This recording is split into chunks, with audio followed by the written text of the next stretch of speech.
quedan 7 minutos. Vamos a invitar a don Carlos Alvear y a la señora Ingrid Kempfler, nos disculpen la pronunciación si no corresponde. Ellos concurren a raíz de la invitación que fue hecha al director nacional de Aldeas SOS.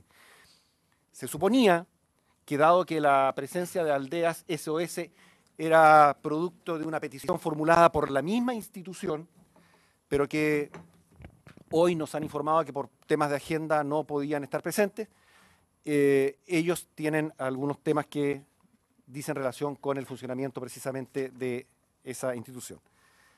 Señora o señorita Ingrid, don Carlos. Buenas tardes y gracias por el tiempo.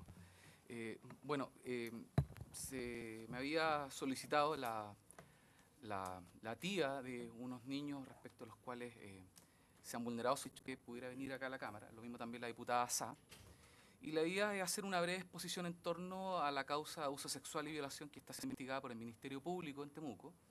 Ya voy a dar el número del RIT de la causa, 4962 del 2012, radicada en el Juzgado de Garantía de Temuco. Ya estamos hablando de una causa que tiene su origen en una denuncia ingresada precisamente por Flor Bastías, que está aquí presente en la sala, tía de los menores de iniciales MECQ y BACQ. Como abogado accedí primeramente a interponer una querella criminal en el 10º Juzgado de Garantía de Santiago, ya por una causa, quiero dar el RUC también porque hay que ser bastante responsable cuando se entregan datos, 13-0096-0083-2, y el RIT del 10º Juzgado de Garantía es 4488 del 2013, en contra de quienes resultan responsables por las amenazas y lesiones de las que fue víctima la señora Flor Bastías y la señora Marta Jerez, que son miembros de la organización Chile Puede. ¿Ya? Lo digo esto porque ¿ya? Debo señalar en el fondo que estos hechos es primera vez, a mi entender por lo menos de lo que tengo de conocimiento, es primera vez que a personas que son denunciantes en casos de abusos sexuales y violaciones a menores se les agrede, se les persigue, se les amenaza y se les acosa constantemente. En el caso de la señora Flor Bastida y el caso de la señora Marta han sido permanentemente asediadas, y el caso de ella, al ver una situación que me pidió la señora María Antonieta Sá, preparé una querella criminal porque me pareció que era una situación que era grave, hubo lesiones, está ingresada la causa, hay una medida de protección. Por lo tanto, aquí obviamente se había generado una situación de indefensión toda vez que obviamente estaba haciendo por un lado una denuncia y por otro lado estaba haciendo motivo de agresiones, ¿ya?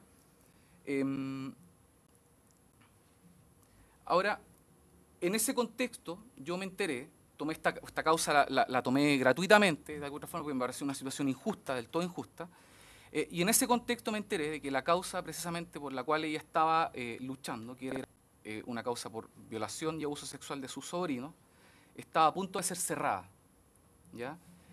Y lo peor de todo es que estaba a punto de ser cerrada encontrándose acreditado el delito respecto de la violación y el abuso sexual de los menores, particularmente de 2 hermanos, y la violación del menor, del más chico, que a la entonces tenía 8 años, 1 mes, ¿ya? Y con un imputado y con un fiscal que no quería acusar. En esa situación solicité una reunión y me acompañó la señora Flor Bastías con el director nacional del Sename, puesto que yo tenía noticias de que el Sename era parte en ese proceso. Y obviamente si no se reiteraban ciertas diligencias, la causa se iba a cerrar y aquí se iba a generar además un manto de duda. Entonces, obviamente en esa reunión lo que solicité específicamente al director fue reiterar las diligencias para el evento de que se cerrara la causa, hacer lo que se llama el forzamiento de la acusación. Ahora, afortunadamente eso no se generó y me dio un margen de tiempo para poder ingresar una querella criminal el día 18 de noviembre del año 2013, ya en contra de quienes resulten responsables, particularmente en contra de, a ver,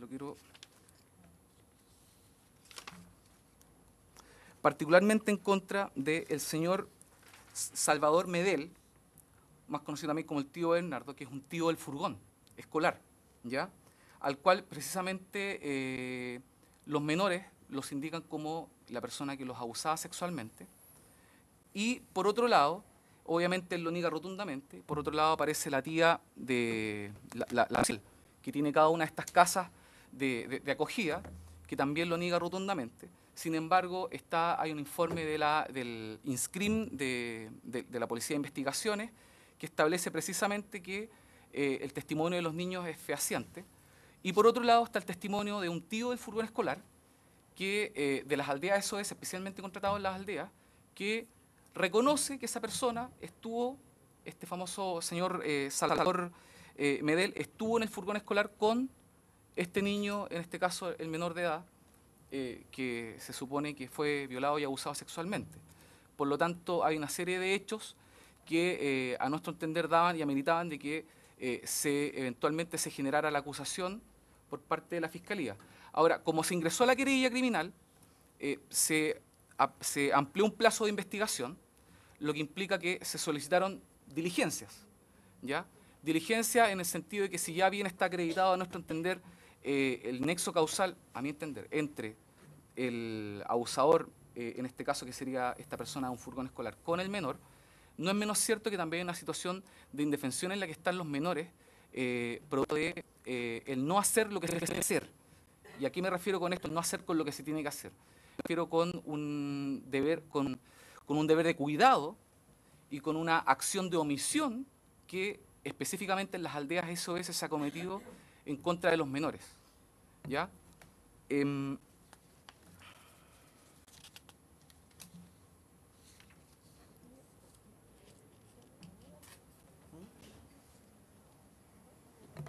Yo quería decir que más allá del curso de la investigación de la causa en la que somos nosotros querellantes, precisamente con la abogada Ingrid Keffer que me acompaña acá, es necesario decir que es muy preocupante que quienes tenemos el deber de resguardo, quienes tienen el deber de resguardo, el cuidado personal de menores, son precisamente las aldeas, ¿ya?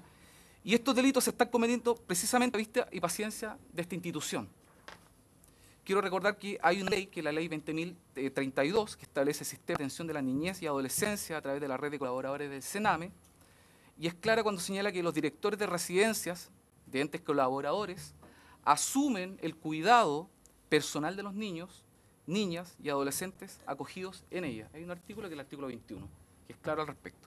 Dicho esto, nos debemos hacer la pregunta en relación a las aldeas SOS y quizás también en muchos otros casos, donde quizás no es la aldea, pero son otras instituciones que son entes colaboradores del sistema público.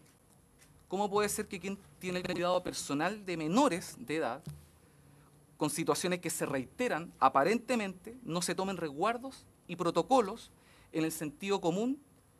Yo creo que cualquier otra persona podría tener. Si ocurre una situación, uno toma los debidos resguardos. Es como el padre de familia. Ocurre un incidente, dos hermanos se pegan, el papá los llamará, conversará con ellos, tomará medidas, y una cosa de sentido común. Sin embargo, este no es el caso. ¿Y por qué me refiero a esto? Porque precisamente hay una causa, ya el año 2010-2011, hay una causa por abuso sexual a dos menores de edad que dio como resultado la condena a un funcionario administrativo de la Policía de Investigaciones, precisamente en las aldeas SOS de Padre Las Casas, que es el mismo lugar, en la misma sede, donde fueron agredidos sexualmente estos dos menores de edad, los dos sobrinos de la señora Flor. Entonces aquí evidentemente hay una infracción de un deber de resguardo que yo creo, creo que ya trasunta lo meramente civil, sino que más bien incluso hay eventualmente una especie de delito de comisión por omisión.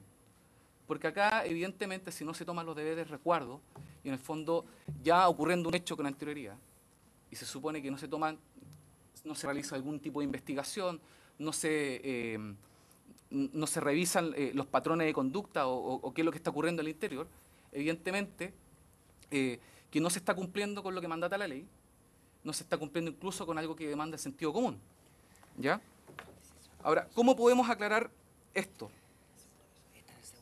Yo tenía una minuta acá preparada que decía, bueno, pues bien, estamos claros que la acción debe ser causante de que se produzca el resultado. Estamos claros de que si alguien hace algo, se produce un resultado.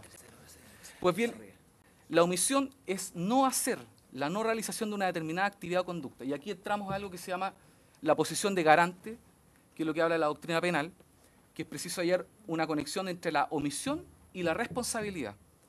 El omitente ante una situación típica de peligro, dando lugar a una específica obligación de actuar, que es lo que en esencia configura la posición de garante, ¿ya? Eso quiere decir actuar de manera específica y efectiva, que diga relación con modos y evitar barreras de riesgo y también frente a posibles eventos, ¿ya? Por tanto, existe una posición de garante cuando el omitente, en este caso, una institución o una autoridad, omitente, y la víctima existe una obligación de cualquier origen, ya sea real o efectiva, que imponga al omitente una determinada actuación de prevención, de protección, de evitación, de evitar un riesgo, una situación que obviamente que todos sabemos que podía suceder. Para terminar, y en el fondo en honor al tiempo, acá la paradoja que se da es que esta causa comienza por una solicitud de la señora Flor Bastías, que es la tía precisamente de los menores, ya una medida de protección que solicita específicamente al Tribunal de Familia de Carahue, específicamente producto de que los menores estaban en una residencia que se llama Francisco Valdés de Temuco, ¿ya? Pide que se pueda tener el cuidado personal de los menores, y ¿qué es lo que hace el tribunal?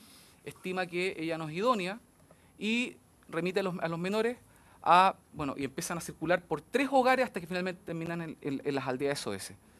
El tema está en que en esas aldeas precisamente donde son abusados sexualmente. Entonces, obviamente la paradoja está en que se parte pidiendo una medida de protección para los menores, y me hace obviamente mucho sentido lo que se hablaba antes cuando estaba la psicóloga y la intervención que hacía el diputado Gutiérrez, en el sentido de que finalmente un menor que cae en el sistema por vulneración de derechos está mucho más expuesto a que sea mucho más vulnerado por el sistema que por aquellos a los cuales se le está tratando de sacar, en este caso como sería la familia.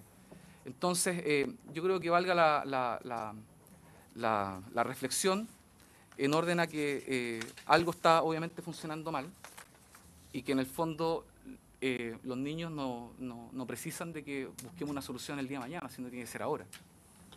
Clarísimo. Gracias, don Carlos. Mi colega le hizo una breve... No, sí, es respecto de lo mismo. Muy breve, estamos Sí. al borde ya de la sesión. Efectivamente, nosotros respecto de la causa andamos actuando Perdón, negativa. su nombre para Ingrid la... Kempfe, Ingrid, ya, que me perfecto. habían dicho Perfecto. ya adelante. Por respeto obviamente a lo que es la intimidad de los menores, no tenemos obviamente toda la documentación porque son denuncias gravísimas, pero tenemos la información tanto respecto de las pericias médico-legales, psicológicas, evidentemente las psiquiátricas, que se han reiterado, donde efectivamente arroja que los menores han sido víctimas de estas violencias sexuales. Lo más grave de esta situación es evidentemente lo que decía ahora mi colega acá presente, que al menor ya en un núcleo familiar se le saca del mismo, se le otorga el cuidado personal del mismo a una de estas instituciones del Sename, y es aquí donde se violenta al menor. Esto es lamentablemente una situación muy común en nuestro país. Actualmente es gravísima la cantidad de menores que son violentados sexualmente. Lo que me interesaría aquí aclarar es que justamente estos menores tienen claramente señalado que toda la estructura del Sename, puntualmente en esta casa, en el SOS, apoya esta situación. La directora de la aldea reniega esta situación cuando el menor dice: yo le dije a la directora tanto. La tía social, obviamente, que es la encargada de tener este cuidado eventual también de los menores, también señala que ella nada sabe, y el menor va y ratifica en todas sus declaraciones, como también lo arrojan las pericias psiquiátricas pertinentes: yo le avisé a la tía tanto. Entonces, la preocupación puntual respecto que nace de esta causa y que se puede enlazar finalmente con todas las otras es que está esta red. Existe actualmente una estructura sólida, lamentablemente, para efectos de que cuando un menor interno en una de estas casas denuncia una de estas situaciones así de graves, al menor, ¿qué se le hace? Se le acalla, se le apacigua, se le dice: no, usted, mijito, no está diciendo estas cosas ciertamente, esto no es así. Entonces hay que partir por verificar, digamos, dentro de cada una de estas instituciones puntuales, con un ente neutro, verificar puntualmente, menor por menor, cuál es su situación. Porque dentro de la misma casa, obviamente, cuando el menor hace la denuncia, ciertamente la casa por una cuestión de protección, para no perder quizás la subvención, para no entrar, digamos, en todo este asunto de que tengan una mala fama, obviamente, al menor en el fondo se le esconde. Esa era mi... Gracias, Ingrid. Disculpe.